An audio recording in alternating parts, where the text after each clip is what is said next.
প্রিয়জনেরা, প্রভু যীশু খ্রিস্টের নামে সকলকে আমি জানাচ্ছি অভিনন্দন। কত সুন্দর জায়গা, ঠিক না? এটা ইউটাহ রাজ্যের শহর, নাম সল্টলেক সিটি। চারদিকে শুধু পাহাড়। এই পাহাড়গুলির মধ্যে সবসময় বরফ পড়তে থাকে, তাই এই জায়গাটা খুবই ঠান্ডা। এই যে পাহাড়গুলি দেখছেন, এগুলি সাধারণ পাহাড় না কিন্তু, কারণ এই পাহাড়গুলির চারদিকে অনেক বেশি খনিজের সন্ধান পাওয়া যায়। দেখুন, চারদিকে অনেক বেশি পাহাড়। এই পাহাড়গুলিকে বলা হয় গ্রানাইট পাহাড়। এই জায়গাতে গ্রানাইটের উৎপাদন অনেক বেশি, তাই প্রত্যেকটা রাস্তা পুরোপুরি গ্রানাইট বিছিয়ে করা হয়। কত সুন্দর! এই দেশটা এত সমৃদ্ধশীল। ঈশ্বর তার নিজের জন্য এই দেশটাকে বানিয়েছেন।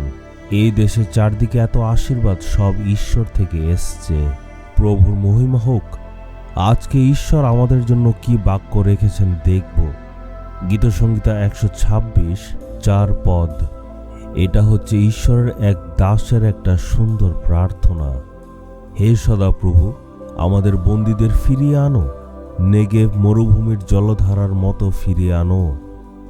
আমরা জানি যারা বন্দী বা যারা বন্ধনে আছে তারা বলে, হে প্রভু, আপনি আমাদেরকে উদ্ধার করে আনুন।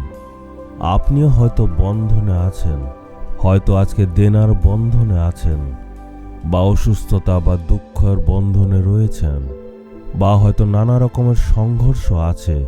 এমন সমস্যা বাইরের লোকেদের বলতে পারছেন না, মানে কোনো রকম বন্ধনে আছেন। এই জন্য আপনিও বলছেন, আমার বন্ধন থেকে আমাকে উদ্ধার করুন। যেই পরিবারে থাকেন, মুখ খুলে কিছু বলতে পারেন না, যেখানে হয়তো চাকরি করছেন সেখানেও একটা দাসের মতো রয়েছেন। আবার অনেক সেবকরাও বলে, যে সংস্থার সঙ্গে কাজ করি সেখানে আমাকে কিছু কথা বলতে দেওয়া হয় না, একটা দাসের মতো আমি সেখানে কাজ করি। এটা বন্ধন ভাঙার একটা প্রার্থনা। বলছে, নেগেভ মরুভূমির জলধারার মতো ফিরিয়ে আনো। অনেক সময় এত বেশি বৃষ্টি হয়, তখন জল জমে ফ্লাড হয়ে যায়। তখন জলের স্রোত এত বেড়ে যায় কেউ আটকাতে পারে না। একইভাবে আপনার জীবনে অনেক বড় বড় সমস্যা রয়েছে, সেগুলির থেকে ঈশ্বর ফিরিয়ে আনবেন। ঈশ্বর কিন্তু প্রকৃতির উপর নিয়ন্ত্রণ করেন, তার মানে ঈশ্বর আপনার জীবনেও পরিবর্তন আনবেন। আমাদের জীবনের সকল বন্ধনকে ধ্বংস করার জন্যই প্রভু যীশু ক্রুশের উপর নিজের প্রাণ দিয়েছিলেন। লোকেরা প্রভু যীশু খ্রিস্টকে ধরে ক্রুশের উপর ঝুলিয়ে দিল। ক্রুশে ঝুলানোর আগে প্রভু যীশু খ্রিস্টকে তারা বন্ধনে রেখেছিল। কেন প্রভু যীশু খ্রিস্টকে এইভাবে বন্ধনে রেখেছিল? যাতে আমরা বুঝতে পারি আমাদের বন্ধন থেকে উনি উদ্ধার করবেন, আপনার বন্ধনকে ধ্বংস করবেন।